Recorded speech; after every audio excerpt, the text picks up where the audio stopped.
I'm Scott Meyer, co-founder of Chipp, alongside my colleague Maria, and we record all these sessions and share them in our academy. So you can always sign up and join us there at chip.disco.co. So got a great crew here, and we are so excited to join Shane today on our partner workshop. What we like to do is invite people in who have expertise and have them share that with our community. Shane is a part of an upcoming event called ChippCon.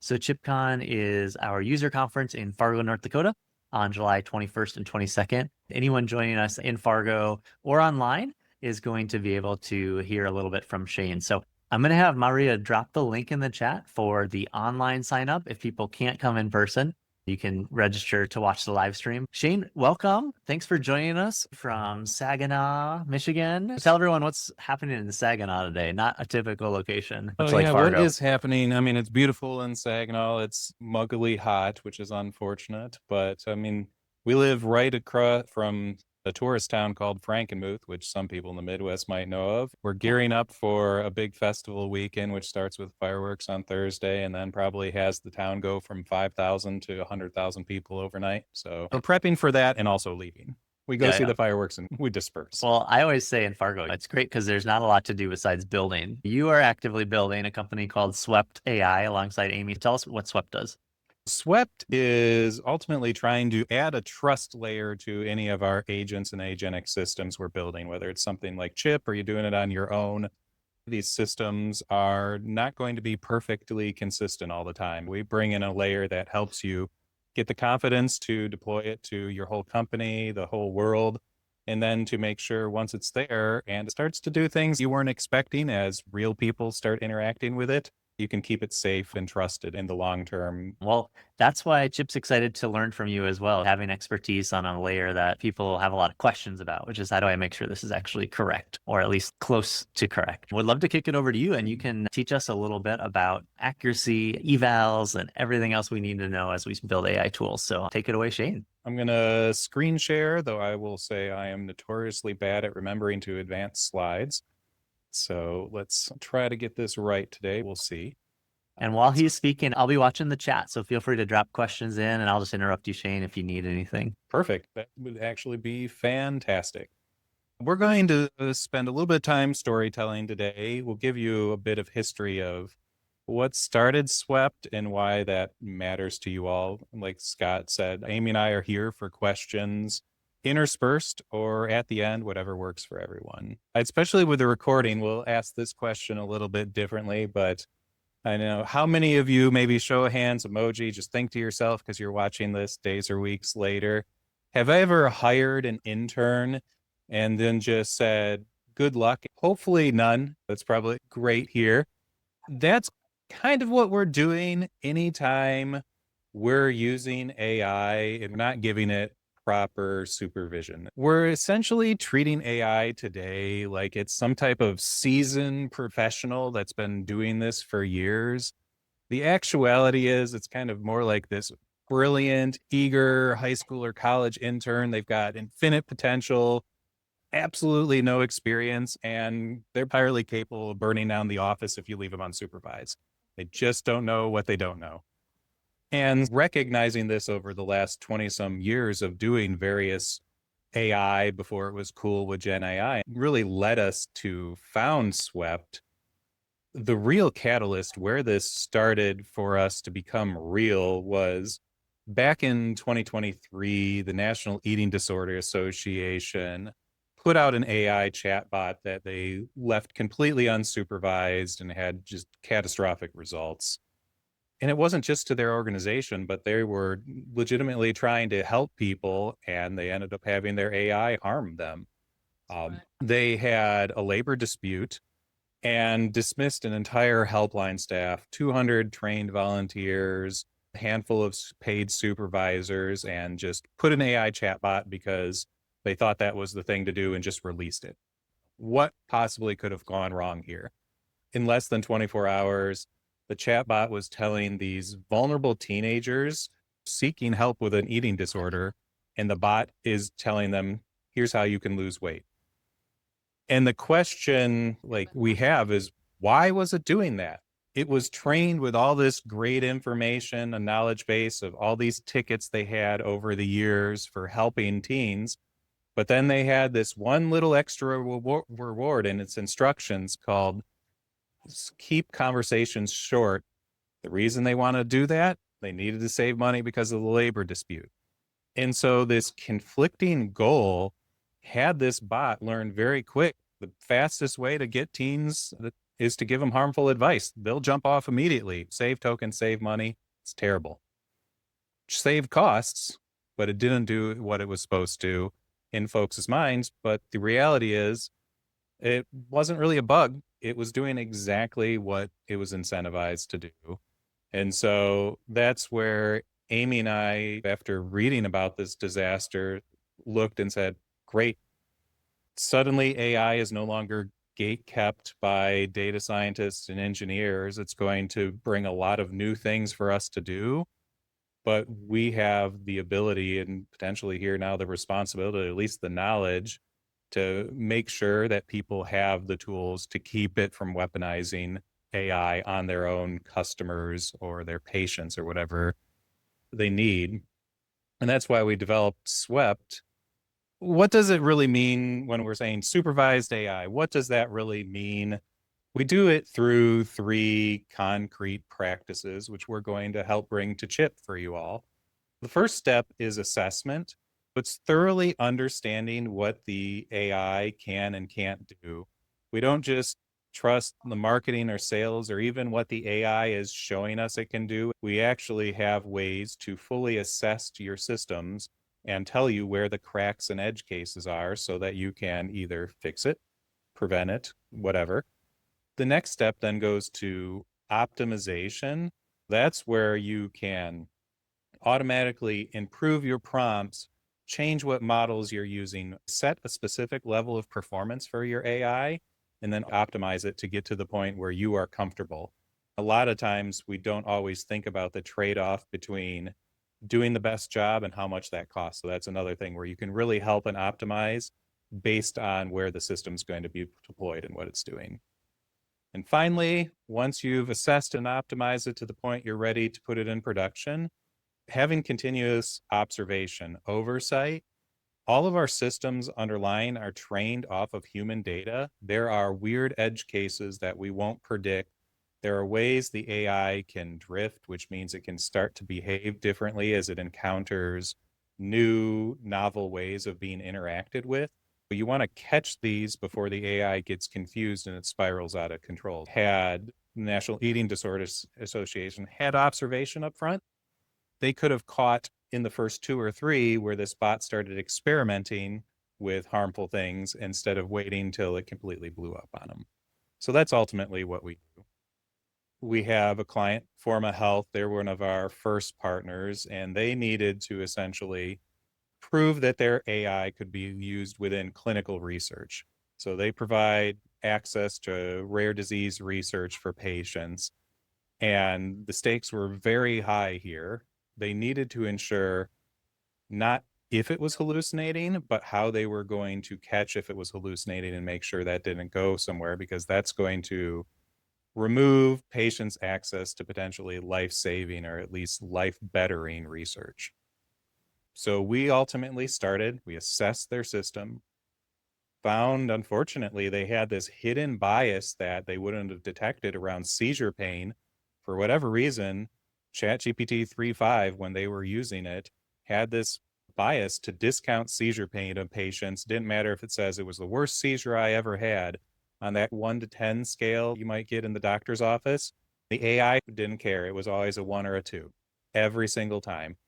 And so that ultimately would have been terrible for their research. 12 months down the road, they would have been disqualified. And what's worse is all these patients that would have been enrolled in their programs would have ended up continuing to suffer because they weren't reported on. So assessment, we were able to catch it. We ultimately used optimization to improve their prompts and ultimately rearrange their system to make sure this wasn't there. We actually helped them replace the model with a more reliable model. And now we observe all of their data continuously to make sure that they're not deviating far from where they were measured. So now they're able to be deployed inside of clinical trials and ultimately bring this research that used to be gated to people who had to live within a few minutes of a clinic to worldwide. You can participate if you have that disease. And that's an incredible effect that AI can have, and specifically that this supervised level, so that we can keep having this and not have just utter disasters that have us retreat from this kind of groundbreaking, awesome technology. We usually ask people when we're pitching somewhere else, it's kind of that question we started out at the beginning. If you're not letting your interns operate without supervision, why are you letting your AI that you're developing today?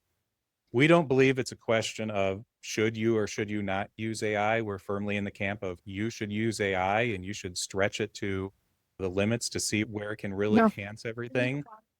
But do it supervised, assess it, optimize it, observe it, do it right so that you can ultimately build something rather extraordinary. To that end, we're previewing, we have a partnership now with Chipp, which we're going to start rolling out our integration. We have 4 safeties to bring into your assessments.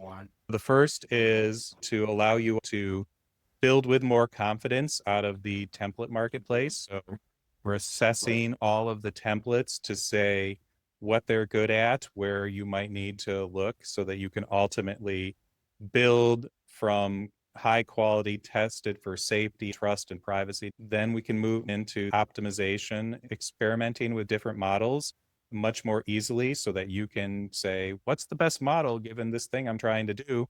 Let the system tell you what's the best model from an accuracy, but then also to start thinking about it from a cost basis. Some of these great giant foundational models are fantastic, but maybe they're too cost prohibitive if you're willing to have a slightly less quality one, or perhaps you want to deploy against a custom LLM using a partnership with a prediction guard or something where you can improve it even better on these smaller ones. From there, we take that idea of assessment and we can start certifying your agents. So one thing you can't do is you can't say definitively how good a template's going to do until all your data's inside of it. We certify once you've got your data and configuration that this thing's ready for production based on accuracy, drift resilience, and all that. Automatically, you know that launch it to your beta team, internal company, to the world, whatever it might be. If you need trust, security, privacy, whatever the case may be. I think the long tail of this is then we can start monitoring. Chipp already has that log of every one of your interactions with your system. We can start bringing you insights into that, especially as you start scaling out very quick. Look at every single interaction. With Chipp and Swept, we'll be able to pump back what are people doing. Perhaps you can just find new opportunities with your AI, but also from the safety and trust perspective. That's where I'll stop for the moment with any type of Q&A going on. Well, tell us a little bit about what this looks like, whether you have one that you've done or an example of what are the numbers or percentages or what should people be actually thinking about? There's probably a version where I just test it on ChatGPT, like asking things and seeing what happens. And then there's a version that's quantifiable and measurable. So just walk us through what it looks like and how to think about it. One of the first things we ask people is, how good does this system have to be to give it to your customers? And we'll hear things like it needs to be 99.9% of the time doing the right thing. Have you opened ChatGPT and asked it 99 out of 100 questions and got the right answer? No. So we end up stepping back and saying, what is realistic? So in the case of Forma Health, they were competing against clinical observations and had a human measurement. It was 83% accurate. When they audited their humans doing the work, 83% of the time they were doing it well. So we're like, okay, you have to hit that or better. Ultimately, we drove them up into the low 90s, which is significantly better than humans at a much lower cost. But that's usually step one. How good does this need to be? If you're retrieving knowledge, is it always needing to get it right? Does it just need to say, I don't know more often? That's often a case with one of our other companies that we worked with called MSP CFO. They were building a agent that was essentially acting as an internal onboarder into the product and helping you along the way. And they were like, it doesn't need to be 100% accurate so much as close, like 90% of the time. If it doesn't know, it just says, I don't. And that's one where like 98% of the time, if it doesn't know, it will say, I don't know. And what's better is it doesn't make up stuff anymore. So it may be unable to retrieve stuff, but at least it's not making up, which is huge for them because they're working with people making financial decisions about their company.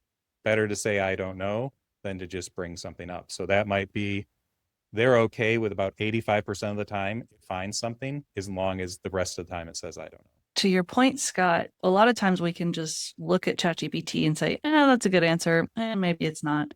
But when we're looking at using these on a scale that a business needs, a human being isn't going to want to look at every single interaction and say, yes, this is passable or not.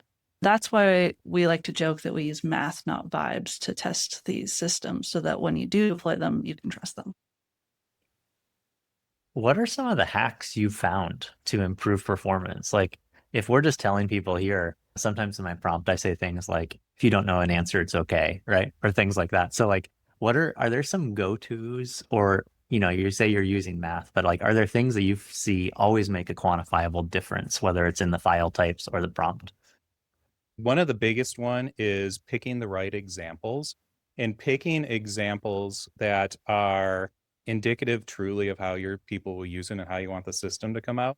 A lot of people give up and get one example or two, but the reality is 10 really high quality examples. Sometimes we do a lot of work to figure out, give us 100 and we'll figure out the best 10 your system really likes. The biggest hack is don't tell it that it can do things, show it. A lot of people could replace all their prompts with nothing but examples and probably have a better result. I love that. We always tell people to use the RIPE framework, which is role, instruction, parameter, and example. And I always tell people the most important part is the E, it's the example. I'm curious, when I pick 10 examples, should those cover all of the different kind of use cases, or is it better to have 10 vertical? I'm thinking, simple example, I'm trying to teach it to write blog posts. Should I have like a listicle, research, and a PR release? And so it's like the different types, or is it like, here's 10 examples of the typical blog post we write? It's far better to have specifics. And I would encourage, instead of having one agent who's great at writing all kinds of blog posts, have one agent that's great at writing a listicle, one that's great at doing an interview style. The way I like to think of it is your prompt is trying to find inside of that LLM the hidden algorithm that knows how to do this thing. And if you're trying to have it find 2, 3, 10 different algorithms, it's going to do that worse than if you just do this one thing. And that may mean in the future, you could get more complex and have an agent that knows which agent to use to do those things so that you can just talk to one. But doing it that way and just like a very singular focused agent consistently performs better, and I'd say just more consistent. The other one, I'd say like a big thing that I'd steer people away and look for alternative ways to collect is the agents have all their attention works. It's always, I think of it as going forward. It always cares much more about the most recent thing it discussed. And so if you have an agent that's programmed to complete its work, needs to go 5 steps, and that means 5 interactions back and forth with the user. By about interaction 3, it's probably 60% of the time going to be distracted and not be able to do it. And that's just a limitation of the way attention works today inside of these systems. I'd encourage you to not have it do back and forth with people, but gather it through an alternative interface, or just say, I need these 5 things from you, such that the user gives all 5 back in one go.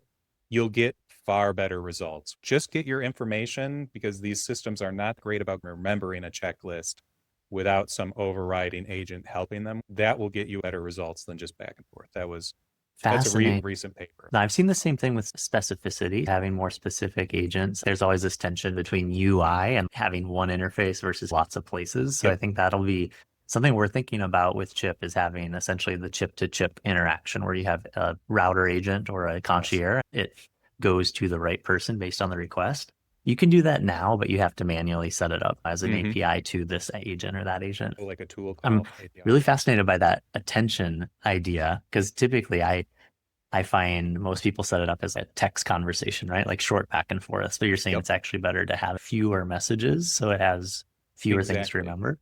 Yep. Interesting. A lot of what we're trying to do is give the agent as much context as possible, hence the examples and all that. And the more context in a singular response, the better. They really don't do good with small, short responses because they just get distracted. And it's a consequence of how they've been trained. And it's possible that somebody will release an agent or a foundational LLM that's better with small back and forth. But based on how they train today with very large responses and expert context windows, it's better to just give it as much information as possible. And talk to us about knowledge sources. When you add files to an agent, I've definitely found adding examples and facts into the instructions is much higher quality because it's always considered. Mhm. And the way I've kind of understood it is, the knowledge is called if needed, if the AI thinks it needs it, and it only calls a chunk. One thing I've always told people is be careful not to add examples that are about a similar topic because Yep. you're not always sure which one it's going to get called. And you maybe want it to call the best one rather than having 5 mid Exactly. examples and you don't know which one's going to call. So tell me if that's correct and how It you is recommend correct. file. So maybe which type of files work best, if any. I would say the best files are usually found inside of your help documentation where somebody took the time to thoroughly map something out. We see a lot of people that want to shove a lot of their ticket system in there. Like, hey, our ticket system has answered this question. The problem is the retrieval of finding it is hard. And often it's going to get distracted. If you have 500 tickets and 10 help articles, unfortunately, those 500 tickets are going to override the context and wipe out your high quality context. So you really have to pick and choose here. It's where you can get more sophisticated, where essentially it can be, here's that. If you don't find it, here's a tool to go search in the stacks for something. The other thing you can do, that MSP CFO client, what they do is they have a completely separate agent that searches context and creates a packaged context that it then puts into the system prompt every time. Much more complicated setup, but it's it's that whole, will it decide to use a tool? It just forces it to use a tool right away, Yeah. putting it into the context. That does work better, but you have to get really clever about all the special parameters that go into looking stuff up in a vector database. And how about file types? If I have a PDF or a Word doc or a JSON or a text, does it really matter? And I have my own opinion from seeing it in action, but I'm curious what you've seen. I prefer the closest to raw plain text possible. PDFs barely ever actually have the embedded text inside of there, so then it has to go through vision processing.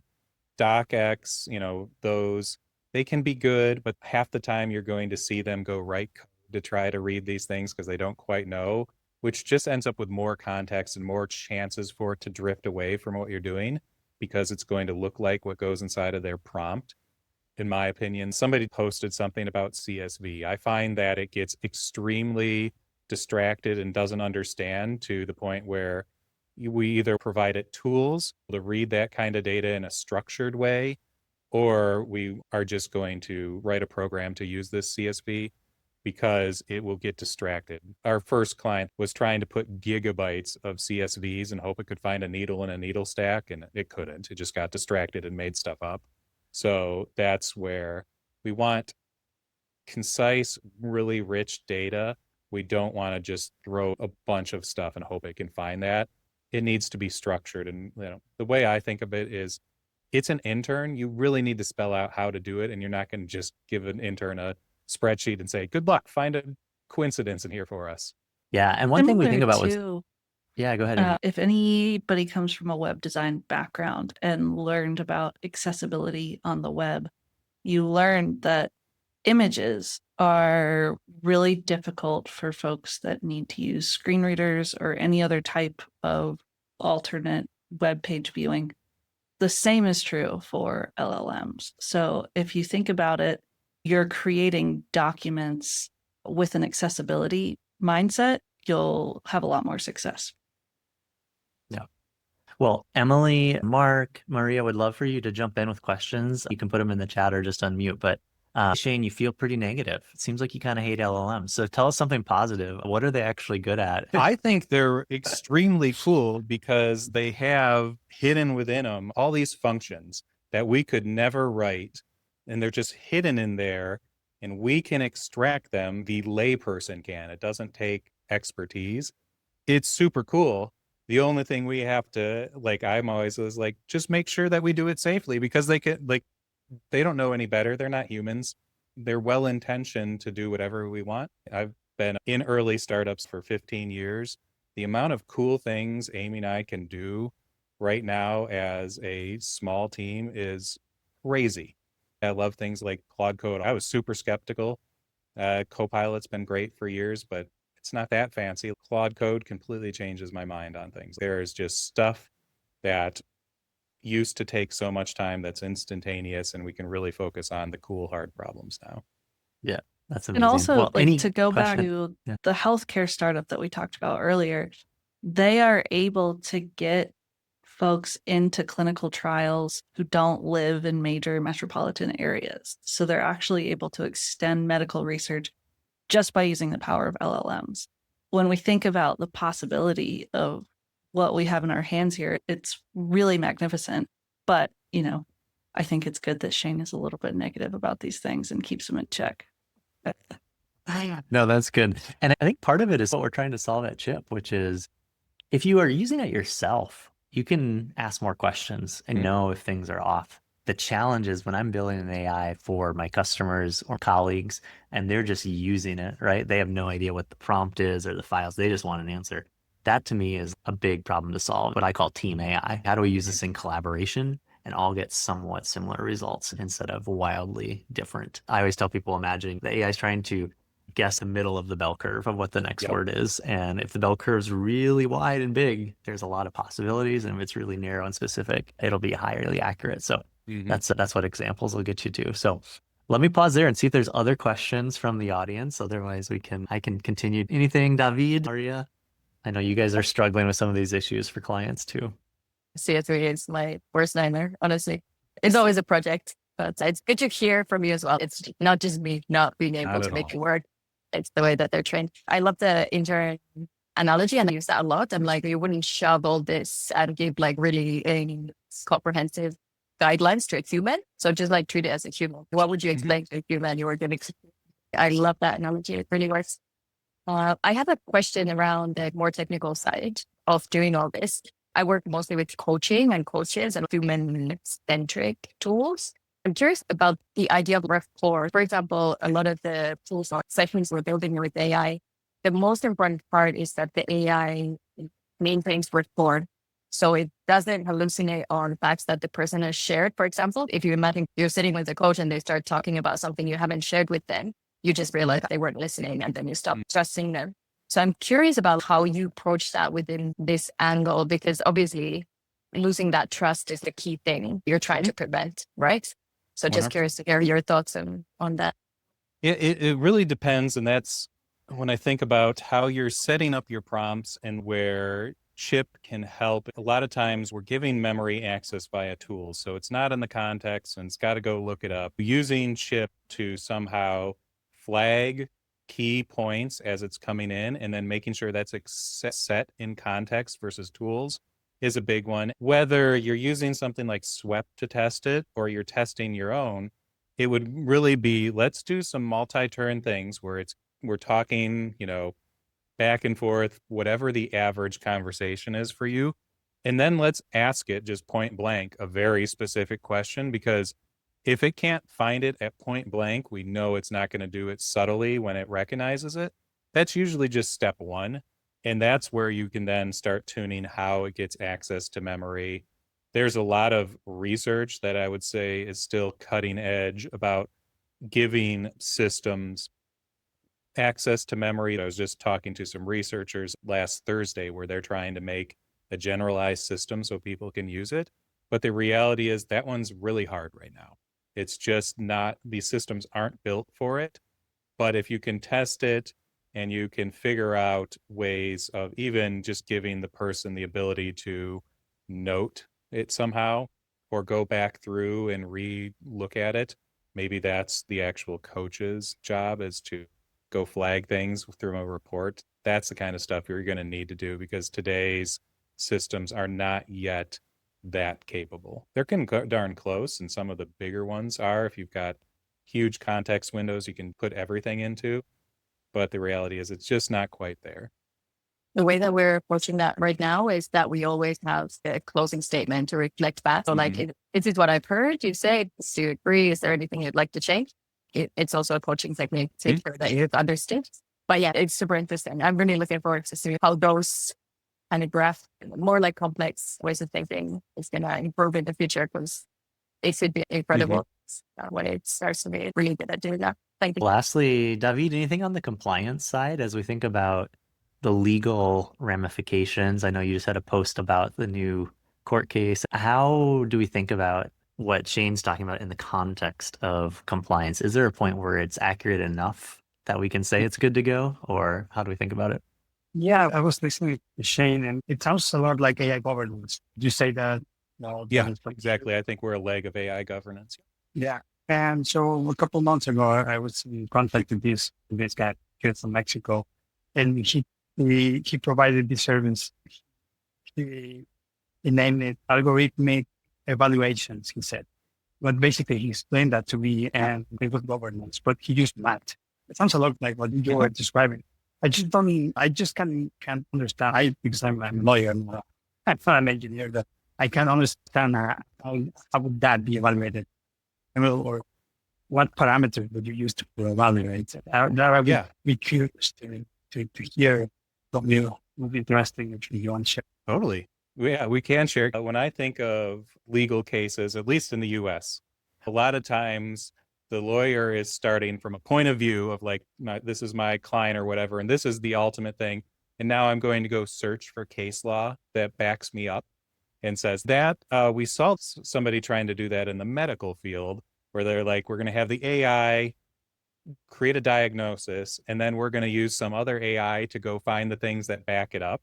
And I said, I don't think that's right, especially in those cases, because you're going to try to find a way to essentially bolster your cause versus tell its accuracy.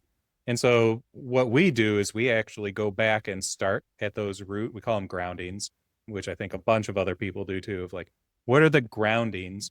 And we go extract facts out of them. Here is a court case or a study, and here are facts that were presented. We'll take that as the end result we expect this AI agent to point to. We then use a couple other things to generate potential ways people would ask questions that should result in that, and say, how often does it do that? That's like, and there's a lot of math and regression that goes in there to essentially shove more noise and fuzzy and really figure out when it breaks down. But you can think of it as, we always start from the fact base and see if it can find the exact same facts we'd expect. Other cases where you're not dealing with, say, knowledge bases, but you want specific structured outputs, we can actually just generate, in the case of the clinical research, they technically have millions of different potential outputs, but they're all structured. We know exactly the shape of them, and so we'll generate several thousand that, if this system can match them, we can say statistically, it does this 93% of the time with some margin for error. But we always start at the end result instead of trying to judge from the input what the output should be.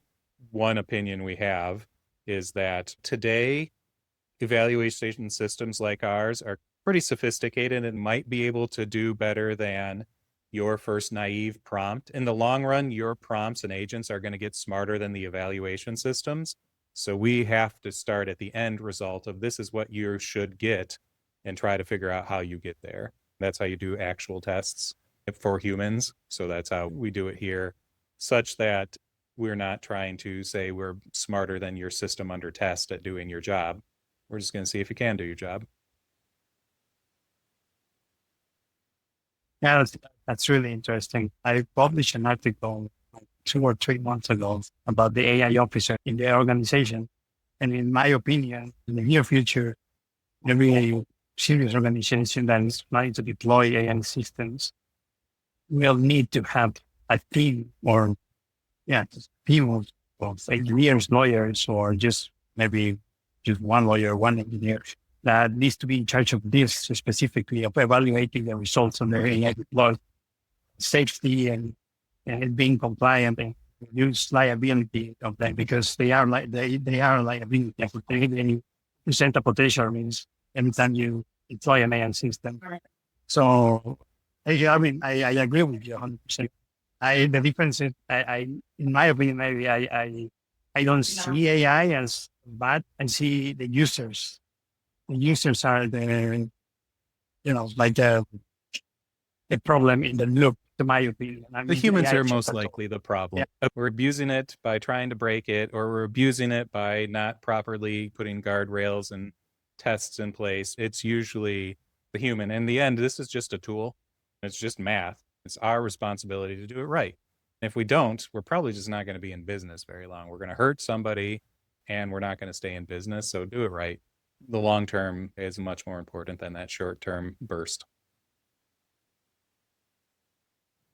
Amazing. We're going to be talking more at ChippCon. So if anybody is interested, you can join us in person Monday and Tuesday, July 21st and 22nd in Fargo. All are welcome. And we'll be streaming the Monday event. The link is in the chat. Shane and Amy, love what you're doing. And obviously a lot of interest and questions around this topic. I know that'll continue as models continue to evolve. Thank you everyone for joining us. We'll put up the recording on the Academy. And feel free to share that with anyone you'd like. And we'll look forward to seeing you on Thursday for our next event on building your first AI agent. This is a workshop style going from 0 to 1. And we'll be welcoming our speaker from Sioux Falls, who's talking all about that. So Dan is joining us and he'll be walking us through that. So we'll look forward to seeing everyone on Chipp and the Academy. Have a great day, everybody. Thank you. Bye.